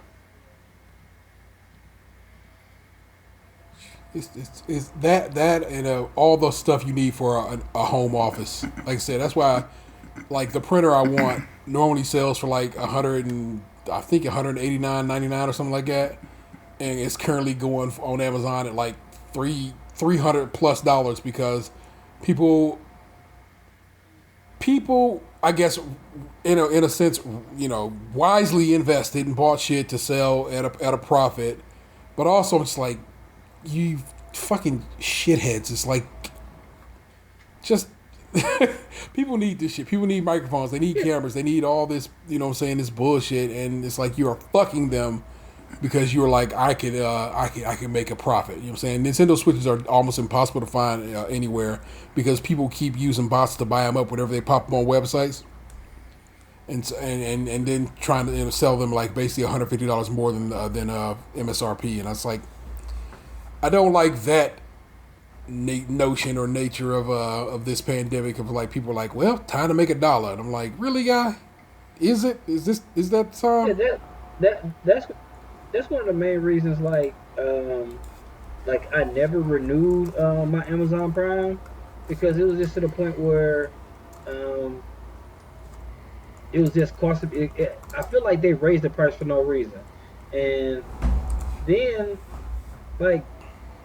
Target and Walmart have similar programs, and they, especially with Target, it's like, I know I'm getting new products, I know I'm getting a fair price, and I don't have to worry about upcharging and stuff like that for the most part. So when I pay for it, I don't think that I'm paying for shipping. I think I'm paying for the video service, and the shipping just comes with it.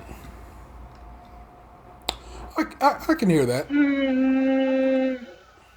Yeah, but what the video service like didn't qualify for another $20 for a year. I mean, it averages out to $10 a month, which is cheaper than Netflix and other similar services if you just go by the service itself. But Netflix has the library is better on Netflix. I agree with all if that's what you were gonna say, but like, if you think about it from just the terms of a streaming service, it's comparable price-wise, but then when you add in free shipping, it kind of like helps balance it out.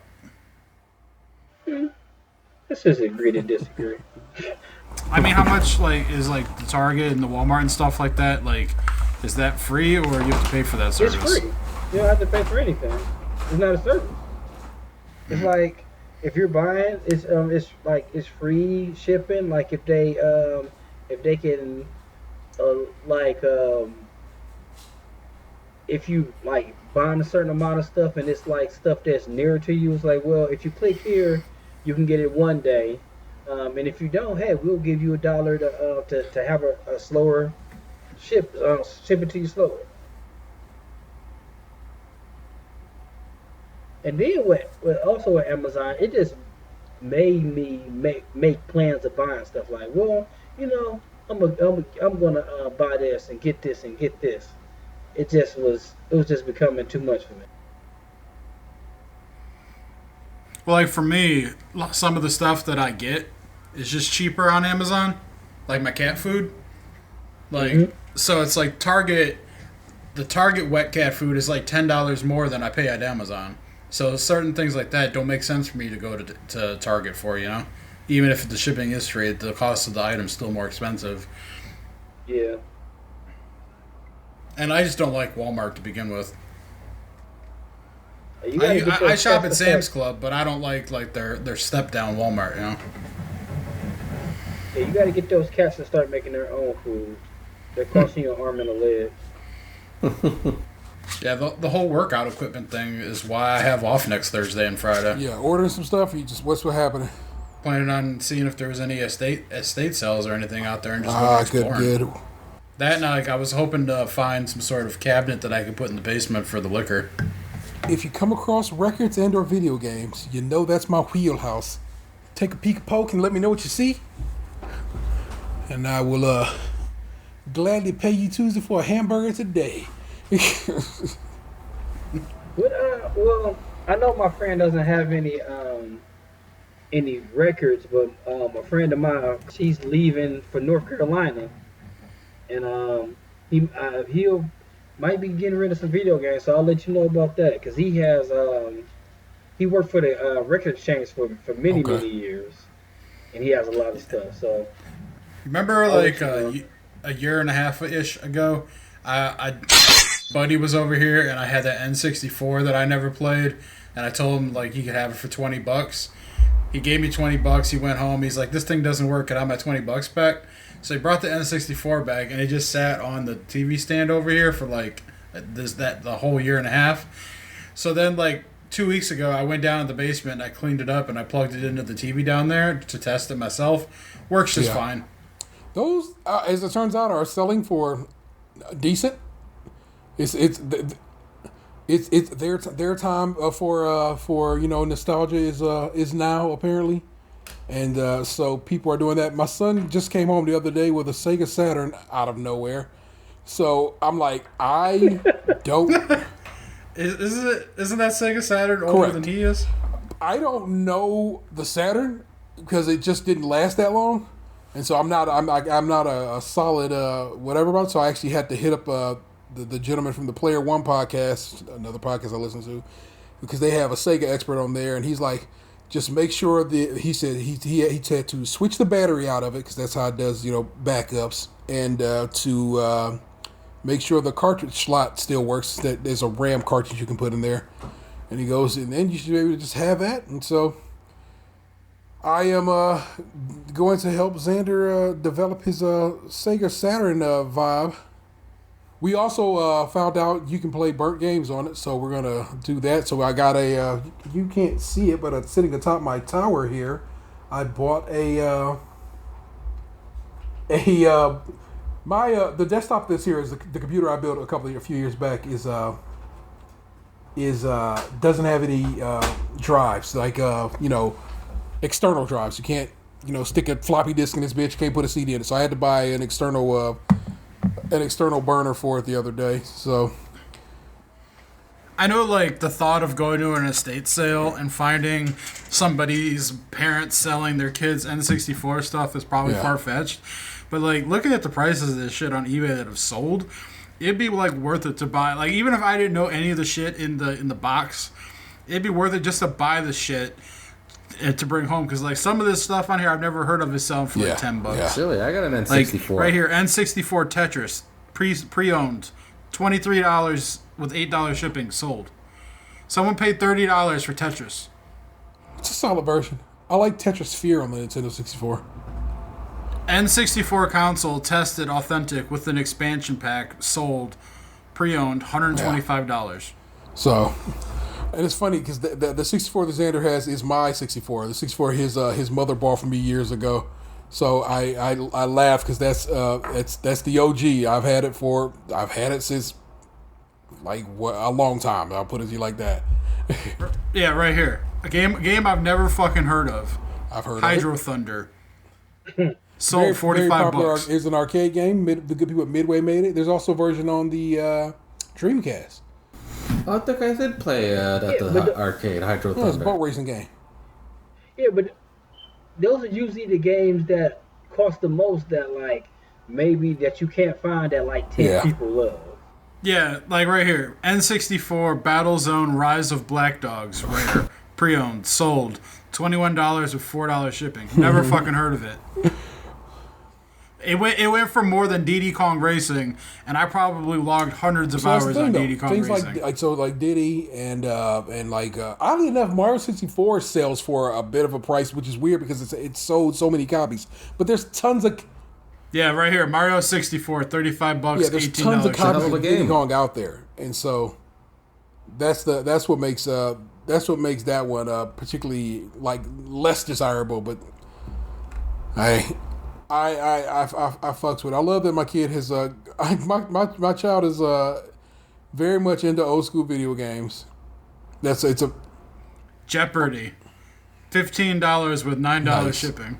so So I'm looking on Amazon. My favorite game ever was second or third favorite game on Sega was Tough Man Contest. Did you guys ever hear of that?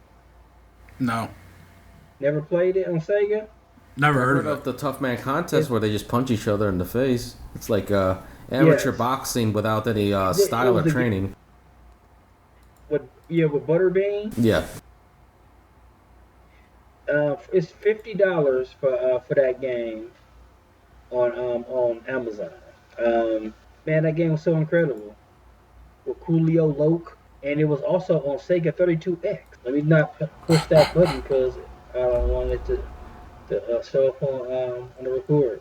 oh my goodness. But yeah, my kid's super into old school video games. So he has a NES, a SNES, a PlayStation 2, a Dreamcast, a 64, a GameCube. What else is up there? Well, the Saturn now, so add that to the bunch.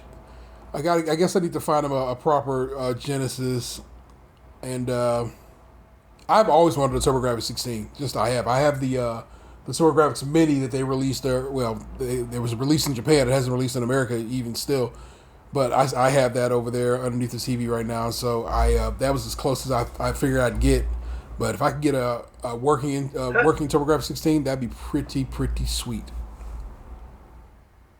How does he play it? Does his TV still have audio video He port in has the back? my or- original TV that I bought for the Nintendo 64 in his room.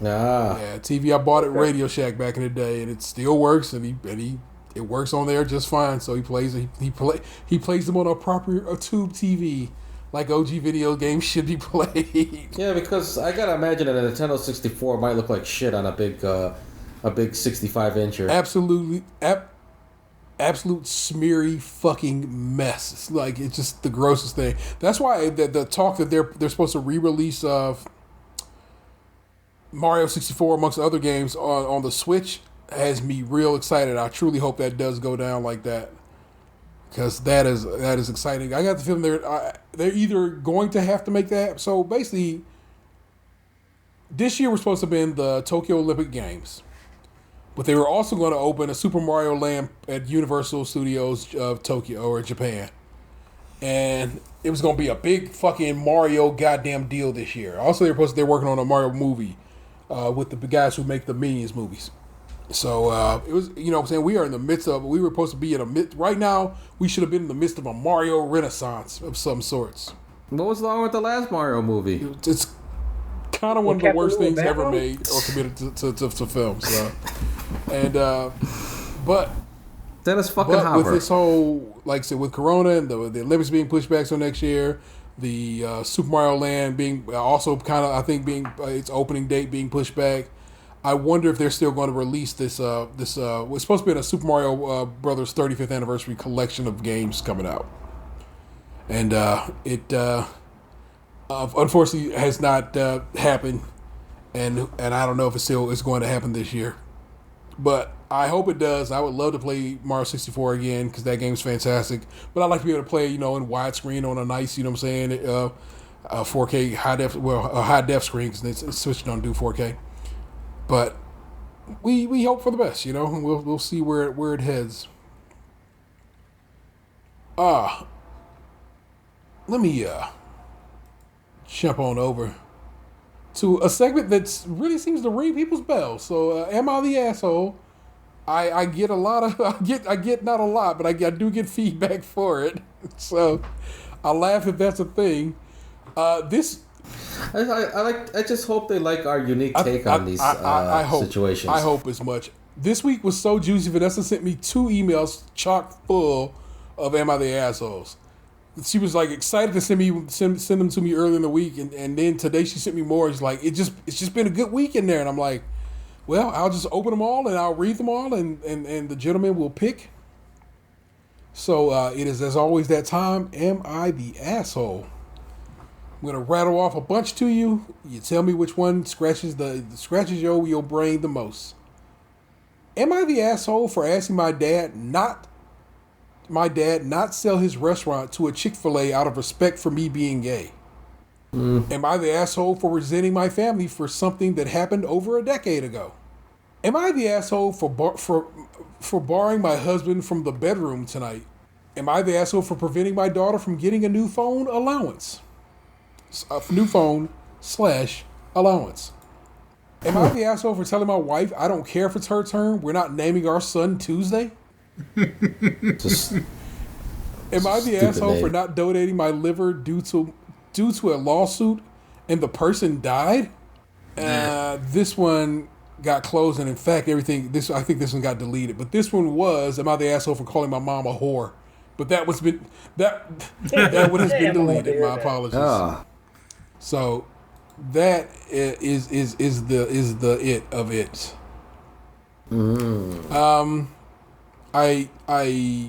Were I voting on this? I don't know. I don't know, man. Yeah, it's not like you were Adam. I like the one about this son named Tuesday because it has been decided. You know how, like I said, Reddit either says you're the asshole or not the asshole. This one is special in that it says everyone sucks, which meaning they're all the asshole in this situation. So I feel like that might be a burner. So okay. I'll second that. Am I the asshole for telling my wife I don't care if it's her turn? We're not naming our son Tuesday? My wife's 28 female and I, 28 male, have been together since we were 14. We got married at 21 and had our daughter at 25.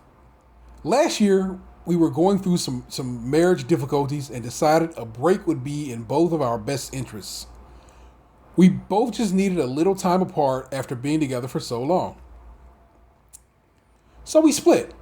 And in the time my wife felt pretty awful about herself, I initiated the break and ended up hooking up with one of her longtime male friends. And she got pregnant. This sounds like that story we had a couple weeks back. At 6 months pregnant, we reconnected again and got back together. Her friend had absolutely no interest in the baby. He had begged her to abort and told us he would not play a role in the baby's life whatsoever. We agreed and planned to raise him together. Anyway, that's the backstory. It's been 2 months since then, and we've been really late on the names. I know. The deal was, I named our daughter Charlotte. My wife didn't actually like the name, but she agreed, so as long as she got to name the next kid. And she can name our next kid. She came up to me yesterday and told me she was reading a book and found the perfect name. I asked her what she said, and she said Tuesday. When she first said it, I immediately laughed out loud and I asked her if she was serious. She said yes, she was, and it's her decision. I followed her around the house and told her absolutely no way we're naming our son Tuesday. He'd get made so much fun of. My wife said no, he wouldn't. Lots of kids have unique names and aren't bullied. I told her that yes, unique names, not days of the week. She wasn't hearing it and pointed out she hated the name Charlotte and agreed on the basis she would get the name of the next kid. I argued that that's a totally different thing. Charlotte is a normal name. Our daughter won't get laughed at because of it. My wife got frustrated, and after arguing on and off for the rest of the day, she finally told me he wasn't even my kid. Knew that girl was gonna get popped, didn't you? I just walked off, and although she came right back and apologized, and that she didn't mean it, I was fucking pissed. I'm not talking to her right now, but I'm holding steadfast. We won't name him Tuesday. I don't think I'm the asshole at all, but some ammunition would be helpful when I explain to my wife exactly why it's such a ridiculous name. So tell me, am I the asshole?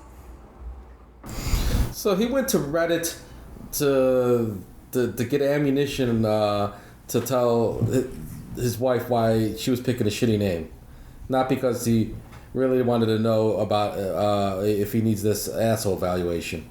He's already decided he's not the asshole. I'm trying to find some good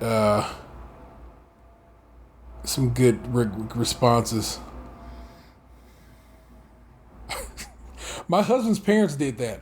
My husband has a wildly Italian first name, think Luigi, and a classic American nickname, whereas his brother has a classic American first name, think Nick, and a wildly Italian middle name.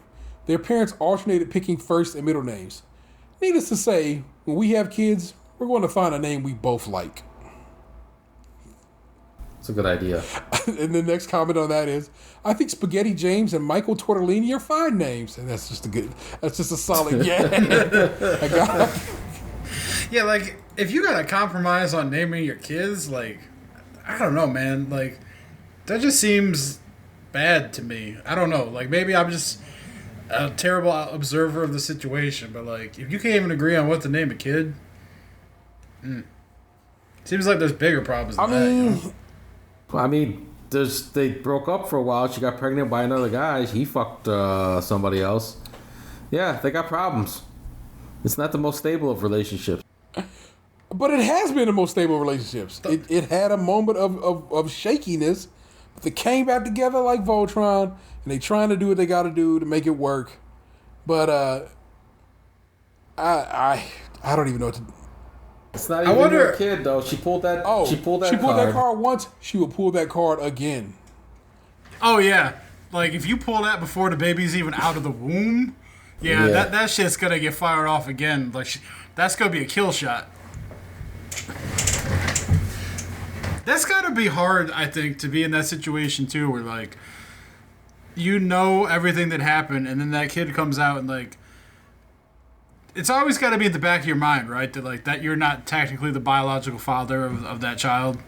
Like, you could love them like they're your own and all that, but, like, living with that knowledge, that's got to be tough. You know he's got to treat that kid extra good and play favorites and, like, you know, do all that shit just so he can pull the, well, I was a great father to that kid card when she pulls the, it's not even your father.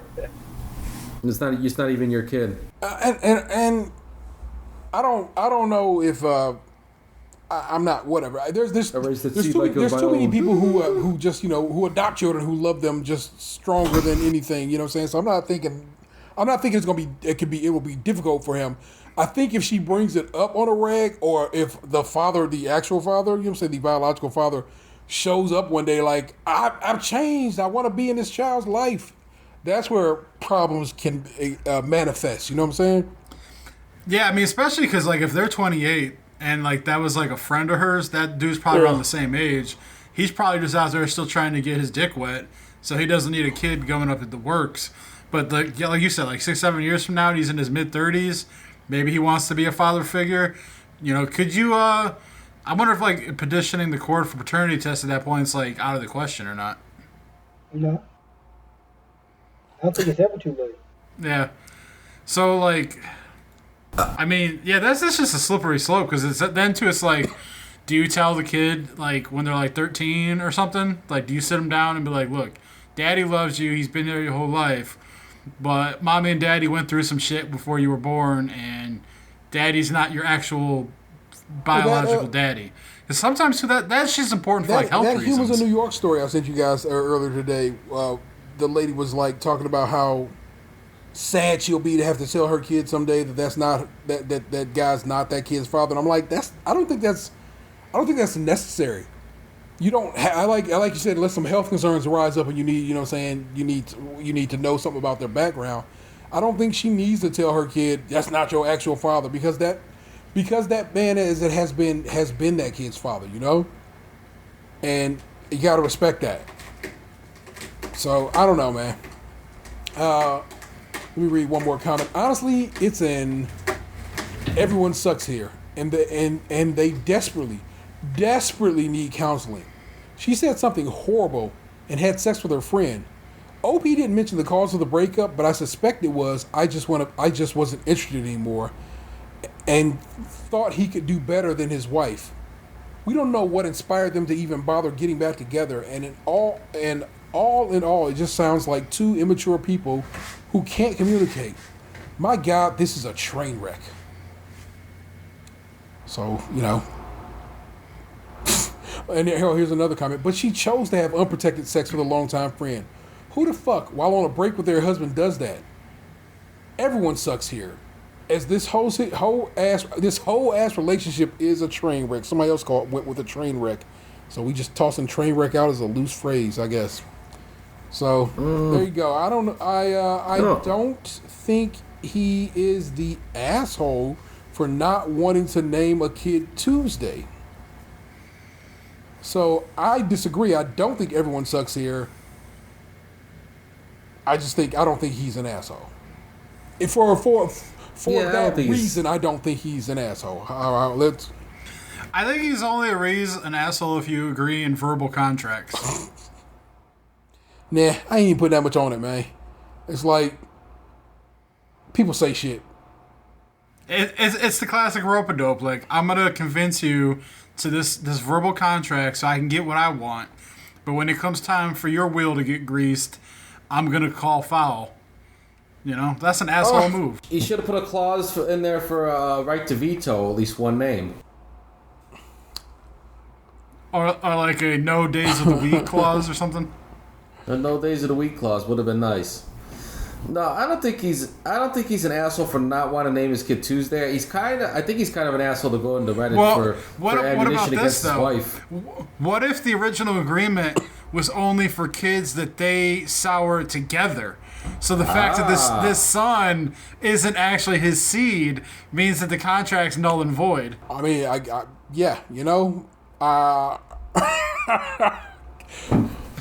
It wasn't under the originally contemplated terms of the agreement. I guess with that in mind, though, too, then, like, if the son's not his, I guess he has no legal rights to tell her what to name that kid.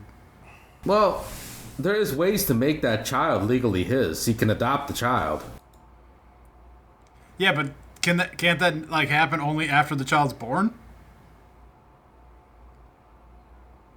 Yeah. So, like, up until that point, like, it's all her call, really. He could put his name on the birth certificate and say, fuck that other guy. After he's born, though. Yeah, it's still after he's born.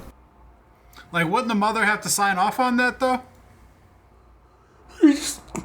Like, or is it like a you get a one chance, there's no takebacks thing? Like, but like, doesn't the mom have to sign off, like, notarize, like, I agree, this is the child's name?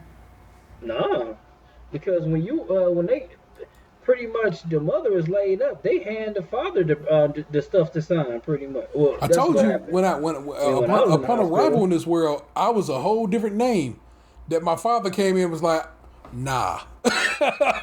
So my pop, no sir, the name I was given. Thank the maker. And thusly I have the title I have now. Like, was it on the paper or was it just a verbal agreement that he's no? As far as I know, and I'd have to holler at my mama. That shit was fixed in post. You know what I'm saying? Like, I guess before I left the hospital, that was corrected. So Ralph David. I was named after the doctor who brought me into this world, because my mother respected him so much because she had I was a difficult pregnancy, and he managed to bring us both through it alive and well. So, I mean, that's not terrible. Like, we could have called you like RD or something like that. No, that's not a bad name at all. You just I guess he just R-Dub. No, I went back in the day before it got no sir. RD was a bad term. Really? Really? The R word. Okay. Yeah. I can. Oh. That we used to there used to be like in school they had the RD room where all the all the kids. I mean, I'm picking up on what you're putting down now, Yeah. but yeah, I never heard of that slang for that. I never heard that either.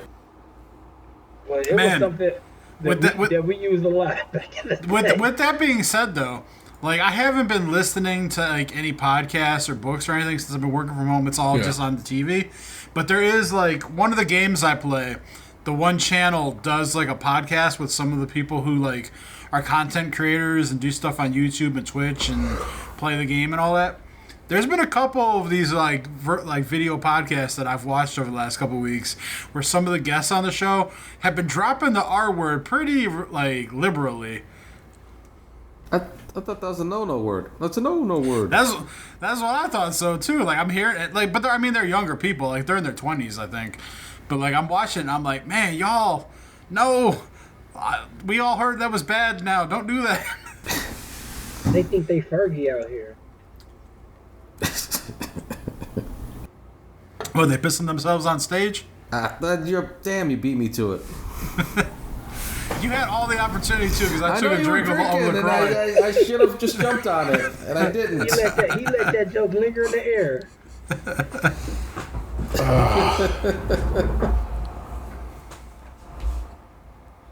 I'm over here reading. I'm over here thumbing through this other end of the asshole to see if it's worth our while, and I'm just like, meh.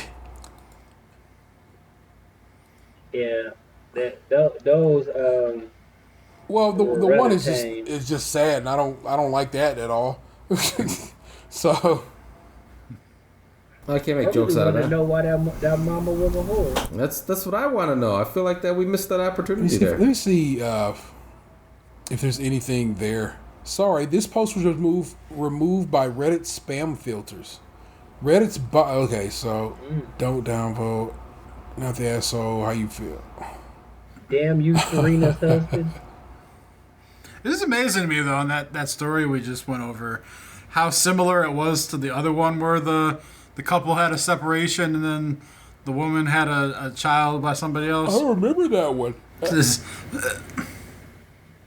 But also, I'm saying at this point, this is a heavy part of the show, so it's like they'll come, they'll go, and so forth and so on. Yeah, they even have a term for it. It's a break baby.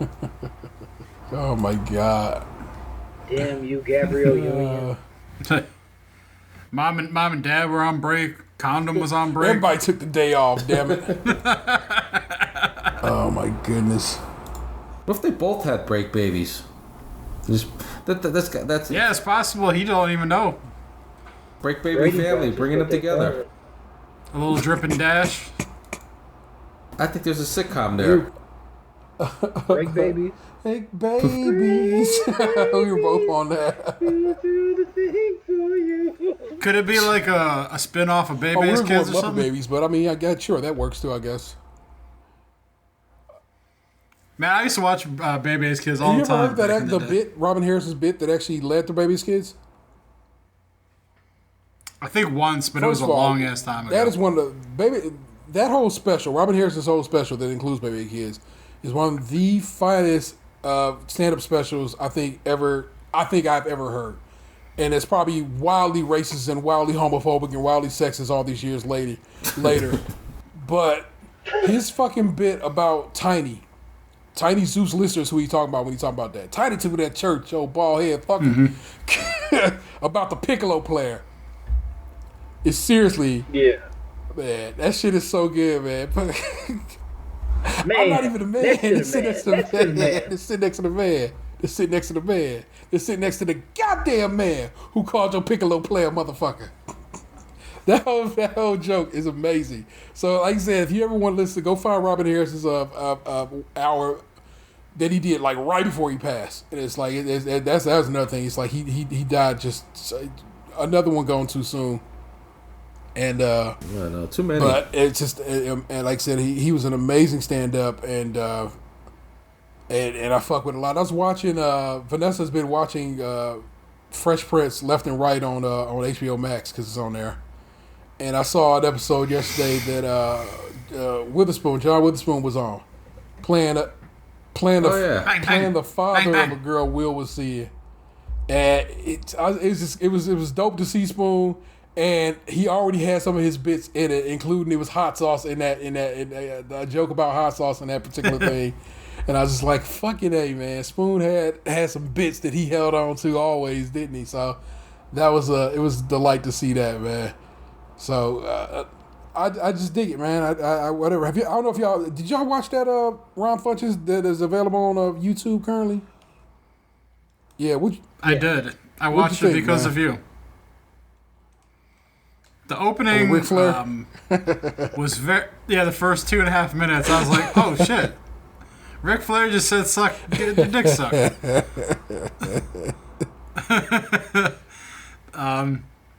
I definitely thought it was funny. Like, I never heard of the dude before. I mean, you bring him up, but like, I never watched any of his shit or anything. So it was a good 45 minutes while I was working. I listened to his podcast. As I was really going hard and fast on him for a while, listening to him from the beginning, but other shit I need to listen. I guess Seth Rogen was on WTF. I need to listen to that episode. Apparently, the internet got hot off of it, so I think I want to listen to it because I want to. What did the internet get hot about? Talking about Israel. I mean, it was one of the it was honestly a forgettable episode. Like Mark Maron, he interviewed him before, so they were just shooting the shit about different stuff that I don't know. It just wasn't that interesting. That movie looks fun though. American Pickle, which made me laugh because we have an episode that literally just went up called American Cucumber. And so when I was looking for, something to make show art with today, a lot of stuff for that movie popped up, and I'm like, for corn's sake. So when it's all said and done, the artwork for today's episode, the episode that went up today, is based on the American Pie artwork, and I like how it laid flat. It's nice. So word to show art. And speaking of which, let's go ahead and start wrapping this whole bitch up. Housekeeping, please rate, review, subscribe, and share the show wherever possible. Please subscribe to our YouTube channel and our Twitch channels, and follow us on Twitter. And speaking of Twitter, I told you I'd get to it. Monty Cass just hit up the show and me in particular on directly on Twitter to say, just popping in to say that you are mistaken, Taro713. I do come to this podcast to hear about your push room selection, as well as Oreo and Kit Kat tastings. Hearing about video games I know nothing about, and the lowdown on all things new and exciting in Ohio. Cheers from NYC. Thank you so very much, Monty Cass, for listening, and for also making me feel better about a long conversation about brooms. Way longer than it probably should have been. But And now you've heard about the going down in Ohio of Squire's Castle. Check it out. Take your quinceañera pictures there. You know what I'm And saying? wedding pictures. Keep it popping. But the show's Twitter feed is Skimpod, SKIMPOD. Feel free to give us a follow and a holler, and we will certainly holler back. If you, I knew your ass was gonna do it, right? If you want to support the show financially and have a few bucks to toss our way, you can join our Patreon, where members at the $5 and above tier get extra content each month and early access to new shows. I swear to God, Corona is fucking up production so much, and I'm so upset about it. Cause man, a road trip to go buy some $350 whiskey seems mighty fine to me right about now. Who knows? Who knows? We also have merch available over at tpublic.com/user/stays Crunchy and Milk. All one word. My man, another shout out on Twitter of my man, William Jackson Kent, said he rocked the shirt at the grocery store like he said, and so wishes he was wearing it at a block party. But what can you do? Many thanks. So he did get the shirt and indeed did rock it, and I fucking dig it. And that's what we doing out here, people. We making this content. We making these shows, making these shirts, making all this shit. We recorded a Patreon bonus episode Sunday night that I hope to have up here. I think Saturday is my goal. I'm like I said, I happen to be I'm off from work for like literally an actual week, so I want to sit and get that edited and post it. I might not give that the full. Wait, what? You off I'm sorry, next what? week? I'm off a good chunk of next week. I gotta come back Thursday, so I mean I'm right here, bro.